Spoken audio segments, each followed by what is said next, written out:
पाली में राजपूत और सीरवी समाज क्या वाकई आमने सामने हो गया है? ढालो प्रकरण या पदमपुरा प्रकरण जिसे नाम दिया जा रहा है, इसकी पूरी कहानी क्या है? 20 गुना 40 फीट यानी कि 800 वर्ग फीट का एक प्लॉट क्यों दो समाजों के बीच 800 साल के सौहार्द में इतना बड़ा हो जा रहा है कि अब हालात पहले जैसे नहीं रहे? खासा बातों पे गौर करेंगे आज। सांसद पीपी चौधरी की भूमिका पे बात करेंगे, सीरवी समाज की भूमिका पे बात करेंगे, सीरवी समाज के सामाजिक नेताओं की भूमिका पे बात करेंगे, राजनीतिक अवसर तलाश रहे नेताओं पे बात करेंगे, राजपूत समाज की भी बात होगी और पुलिस ने इस प्रकरण में क्या किया है, इन तमाम बिंदुओं पे आज बात करेंगे। नमस्कार, मैं प्रदीप हूं और आप थिंक 360 देख रहे हैं। आज के पॉडकास्ट कार्यक्रम में हम बात करेंगे पाली का पदमपुरा या ढालो प्रकरण जो है कि सांसद, लगातार 3 बार के सांसद पीपी चौधरी का पाली में पुतला जलाने और राजपूत समाज की जनसभा के बाद जो माहौल गरमाया है, इसके बाद स्थिति क्या है?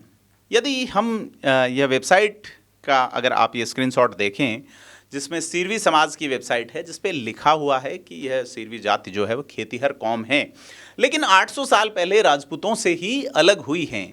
यहाँ तक कि सीरवी समाज में दीवान यानी कि धर्मगुरु की परंपरा राजपूत समाज से ही आती है। यह परंपरा दोनों समाजों के बीच एक साझा सौहार्द कायम रखे हुए हैं और वह भी 800 साल बीत जाने के बाद भी, अलग अलग पहचान लेने के 800 साल बीत जाने के बाद। फिलहाल पूर्व मंत्री माधव सिंह दीवान सीरवी समाज के धर्मगुरु हैं। दोनों ही समाजों में शक्ति की पूजा होती है। सीरवी समाज आई माता की पूजा करता है। ऐसे में अब तक एक दूसरे को सपोर्ट करने वाली जातियां किस तरह से एक आपराधिक प्रकरण के कारण आमने सामने खड़ी की जा रही है, खास करके सोशल मीडिया पे। यह तो साफ है कि पाली लोकसभा क्षेत्र में कांग्रेस की ओर से जाट समाज को टिकट दिए जाने के कारण राजपूत पूरी तरह से भाजपा यानी कि बीते 3 चुनाव को देखें तो पीपी चौधरी को ही वोट देते रहे हैं। ऐसे में उन्हीं का चुना हुआ सांसद उनके खिलाफ कैसे बोल सकता है? क्या पीपी चौधरी वाकई राजपूत समाज के बोले हैं, राजपूत समाज के खिलाफ बोले हैं, या उन्होंने न्याय की बात कही है, डॉक्ट्रिन ऑफ नेचुरल जस्टिस की बात कही है, या इस घटनाक्रम में भी कोई प्रच्छन्न राजनीति नजर आती है? हमारा पिछला वीडियो इसी पे था कि पीपी चौधरी की राजनीतिक दिशा राजपूत समाज की नाराजगी के बाद क्या होगी, और राजपूत समाज की नाराजगी क्या वाकई फील्ड स्तर पे है या यह सोशल मीडिया के भाषण वीरों तक सिमट के रह गई है? क्योंकि मूल मामला न्यायालय में है और इस पे जांच चल रही है, ऐसे में किसी तरह की टिप्पणी ठीक नहीं है। परंतु इस विवाद पे एक नज़र डालें तो यह है कि देसूरी के पास ढालोप गांव में 20 गुना 40 फीट का एक प्लॉट है जिसमें कब्जे को लेकर 2 पक्षों में विवाद है। यह प्लॉट बस स्टैंड पर है तो कीमत लाखों में है। 1999 से हेमाराम सीरवी पुत्र चुन्नीलाल के नाम से प्लॉट का पट्टा है, जबकि हेमाराम के रिश्तेदार दूधाराम के पुत्रों का दावा है कि उनके पिता का यह शामलाती प्लॉट है। दूधाराम के बेटों ने जून माह में पदमपुरा गांव के पुष्पेंद्र सिंह राजपूत के नाम प्लॉट बेचने का एग्रीमेंट किया। 16 जुलाई को हेमाराम अपनी मां, रिश्तेदार श्रवण और परिवार के अन्य लोगों के साथ प्लॉट पर निर्माण करवा रहा था। इस दौरान ऐसा कहा गया कि बिना नंबरी कार में आए पुष्पेंद्र सिंह, जयवर्धन समेत कई लोगों ने निर्माण का काम कर रहे परिवार पर लाठियों और सरियों से हमला किया, जानलेवा हमला किया। इसमें हेमाराम, उसकी मां घीसी देवी और रिश्तेदार श्रवण घायल हुए। आरोपी फरार हैं। कुल 5 लोग बताए जा रहे हैं। हालांकि ये अभी अपडेट मिला है कि इसमें से 2 ने सरेंडर कर दिया है, जो कि फिलहाल पुलिस के रिमांड पे हैं। इस प्रकरण में यह रिपोर्ट जो है वो इस पक्ष की ओर से दी गई हैं और राजपूत समाज के संघर्ष समिति का जो आयोजन था 4 सितंबर को, उस संघर्ष समिति के जो पदाधिकारी हैं उसमें से गजेंद्र सिंह कालवी को अगर अपन सुने तो जिस तरह से उन्होंने मीडिया में बयान दिए कि ढालोप गांव में प्रशासन ने अतिक्रमण हटाने की कार्रवाई दबाव में आके की, बिना किसी तरह का नोटिस दिए कार्रवाई की, जो गलत है। इससे पूरे समाज में रोष है। जिस भूखंड का विवाद है वो खरीदा हुआ है। ऐसे में जो मारपीट उस भूखंड विवाद को लेके हुई, उसमें दोषियों को पकड़ के पुलिस सजा दिलाए, इसमें ऐतराज नहीं है। लेकिन कुछ नेताओं के दबाव में आकर जो 4 दीवारी तोड़ने की कार्रवाई का जो की गई है उसका विरोध कर रहे हैं।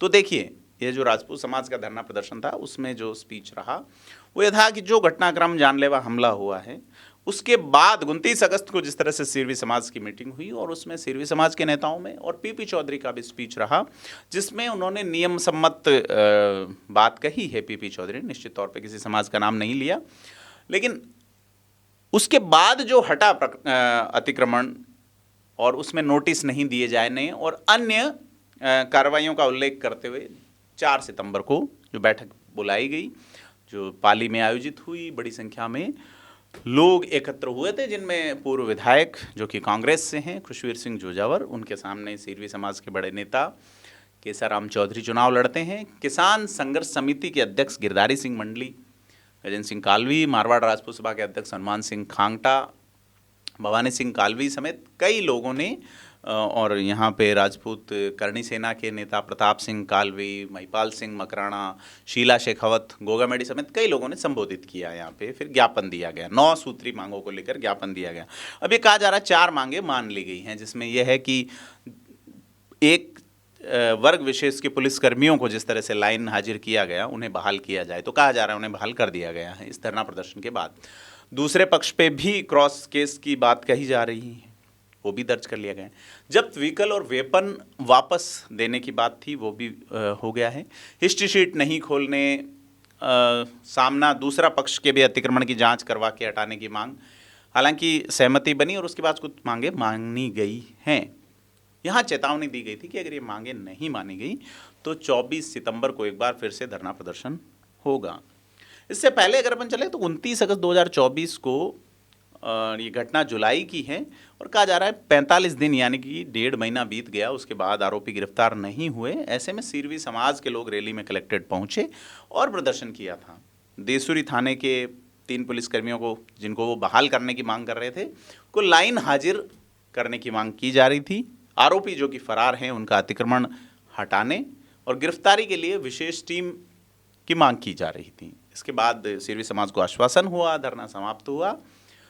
हालांकि इस प्रकरण में देखें तो सिरवी समाज की ओर से दावा है, खास करके पीपी चौधरी से बात करें, सिरवी समाज का कहना है कि यह जो प्रदर्शन किसी समाज विशेष का नहीं था, 36 कौम का था। पीपी चौधरी का अगर स्पीच सुनते हैं अपन सिंपली बिना प्रोग्राम में जाए तो लगता भी है, लेकिन सिरवी समाज के उपाध्यक्ष भंवर चौधरी को सुने तो ये प्रदर्शन एक समाज तक सिमटा हुआ उसी तरह नजर आता है जिस तरह से राजपूतों का प्रदर्शन था। तो clearly involvement of other caste बहुत कम या कुछ कतिपय लोगों को रहा है। तो समाज ने या समाजों ने, सिरवी और राजपूत समाजों ने ही ये प्रदर्शन किया था। तो अब इस प्रदर्शन का असर ये हुआ कि अगले ही दिन यानी 30 अगस्त 2024 को ढालोप ग्राम पंचायत के पदमपुरा गांव में प्रशासन की टीम ने कार्रवाई की और जमीन पर अतिक्रमण चिन्हित करके उसे हटा भी दिया।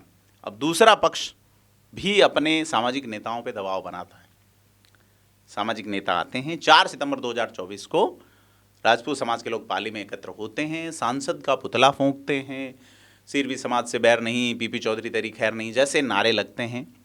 अब यहाँ राजपूतों ने भी बड़े प्रदर्शन की चेतावनी दी, तो पुलिस ने अब प्रदर्शन के बाद 4 मांगे मानी है। सिरवी समाज की मांगे भी प्रदर्शन के बाद मांगी गई, तो पुलिस ने कार्रवाई की और फिर राजपूतों ने प्रदर्शन किया तो पुलिस भी एक्शन लेती है। सवाल पाली पुलिस के अमले पे है। यदि प्रकरण आपराधिक हैं और कार्रवाई बनती है तो सामाजिक संगठनों के प्रदर्शन की नौबत क्यों आ रही है? हालांकि यहाँ यानी कि पाली के लोकसभा क्षेत्र में सिरवी और राजपूत समाज का ये जो साझा और सहयोगात्मक पॉलिटिक्स वाला रवैया है लोकसभा चुनाव में, तो सीधा फायदा कांग्रेस को होता है जो पिछले 4 चुनावों से लगातार जाट प्रत्याशी को अपना टिकट दे रही है। तो दोनों ही प्रदर्शनों के बाद पुलिस की ओर से जो कार्रवाई की गई है, इससे साफ है कि पाली पुलिस पर भीड़ के दबाव का मनोविज्ञान सीधे तौर पे काम करता है। ऐसे में और भी अगर आपराधिक प्रकरण आते हैं और उसमें समाज दूसरे भी इकट्ठा होते हैं, एक दूसरे के खिलाफ खड़े होते हैं, तो आश्चर्य नहीं होना चाहिए। अब एक बात और कि सिरवी समाज के साथ जनप्रतिनिधि के तौर पे, चुने हुए जनप्रतिनिधि के तौर पे बतौर पीपी चौधरी आए, केसाराम भी आए, लेकिन राजपूत समाज के सत्ताधारी नेता नजर नहीं आए, वहाँ सामाजिक संगठन नजर आए। यह एक बड़ी चीज़ नजर आती है कि राजपूत समाज में 3 कैबिनेट स्तर के मंत्री राज्य सरकार में और 1 केंद्र सरकार में हैं। बेसिकली भाजपा में फिलहाल जो सिस्टम है, भाजपा में जो चुने हुए नेता हैं, यहाँ राजपूतों में बेसिकली हायरार्की सिस्टम जो कि मोनार्की के वक्त था वो अभी भी नज़र आता है। उनके चुने हुए जनप्रतिनिधि सामाजिक मुद्दों पे अक्सर साथ नज़र नहीं आते। यहाँ तक कि जोधपुर के भूंगरा कांड में भी जब शेखावाटी से राजेंद्र गुड़ा पहुँच गए तब जाग हुई यहाँ के नेताओं में। ऐसे में आम राजपूत सामाजिक संगठन की ओर देखता है। ऐसे में राजपूतों में सेनाएं और अन्य तरह के संगठन लगातार प्रभावी हो रहे हैं। और इस आयोजन में भाषा का स्तर देखें तो राजपूत समाज के आयोजन में कई नेताओं का उग्र संबोधन भी था, अनकॉन्स्टिट्यूशनल भी था। परंतु पीपी चौधरी अपने निजी संबोधन में किसी समाज का नाम लिए बिना अपराधियों के विरुद्ध कार्रवाई की बात कह रहे हैं। लेकिन अगर पीपी चौधरी से ठीक पहले भंवर चौधरी जो कि सीरवी समाज के उपाध्यक्ष हैं, उनके स्पीच को सुने, उनकी भाषा को सुने, उनके अंदाज को देखें तो राजपूतों के सामाजिक नेताओं की भाषा क्रिया की प्रतिक्रिया जैसी ही नजर आती है। 29 अगस्त के आयोजन में भारतीय जनता युवा मोर्चा, भाजपा का जो अनुषांगिक संगठन है, सेकंड संगठन है यूथ का, उसके पूर्व अध्यक्ष सुरेश चौधरी का नेतृत्व सीरवी समाज में एक सामाजिक और राजनीतिक संभावनाओं की अलग कहानी है। सुरेश चौधरी अब केसाराम चौधरी और पीपी चौधरी के बाद उभरते नेतृत्व की संभावनाओं में खुद को या उनके साथ ही उनके पहले खुद को रखना चाहते हैं। विधायक केसाराम चौधरी के स्पीच पे भी कतिपय नेताओं को आपत्ति है। तमाम चीज़ें हैं जिनको इस वीडियो में या इस पॉडकास्ट में अमर करने का वैसे कोई तुक नज़र नहीं आता। इस मुद्दे पे जब हमने सांसद पीपी चौधरी से बात की तो उनका कहना है कि उन्हें चुना ही इसलिए गया है कि वे अन्याय के खिलाफ लोगों का साथ दें, उनकी आवाज़ उठाएं, भले ही किसी जाति समाज से हों। जो अतिक्रमी हैं, जो और हमलावर हैं, उन्हें जाति से देखने के बजाय उनके कृत्य से देखा जाना चाहिए और उसी अनुरूप उन पर कार्रवाई होनी चाहिए, यही उन्होंने कहा है। पीपी चौधरी का कहना है कि उन्होंने राजपूत क्या किसी भी समाज के खिलाफ एक शब्द नहीं कहा। पूरा वीडियो देखा जाना चाहिए। वे कह रहे हैं जो अतिक्रमी हैं, गोचर पे कब्जा कर रहे हैं, हमले कर रहे हैं, उन पर विधि सम्मत कार्रवाई के लिए वे हमेशा संघर्षरत रहेंगे। किसी भी समाज को अपराधी के साथ खड़ा नहीं होना चाहिए। दूसरे पक्ष को सुने तो राजपूतों का कहना है कि इस मामले में अन्याय हुआ है कि जिस तरह से 29 अगस्त से पहले जो कार्रवाई चल रही थी, 29 अगस्त का धरना प्रदर्शन होता है, जिस तरह के स्पीचेस रहे सोशल लीडर के या पॉलिटिकल लीडर के, उसके बाद पुलिस दबाव में आती है, कार्रवाई करती है और वैसा ही दबाव 4 सितंबर के बाद भी पुलिस में नज़र नहीं आया। अब राजपूतों के साथ समस्या है कि फिलहाल पूरे मारवाड़ में ऐसा कोई चुनिंदा जनप्रतिनिधि नहीं है जो उनकी इस तरह की बात रखने के लिए उनके साथ खड़ा हो। मारवाड़ की बात करें तो 8 विधायक भाजपा को राजपूतों ने मारवाड़ में दिए हैं, 7, जबकि एक भी उनके मुद्दों पे, ऐसे मुद्दों पे नज़र नहीं आता।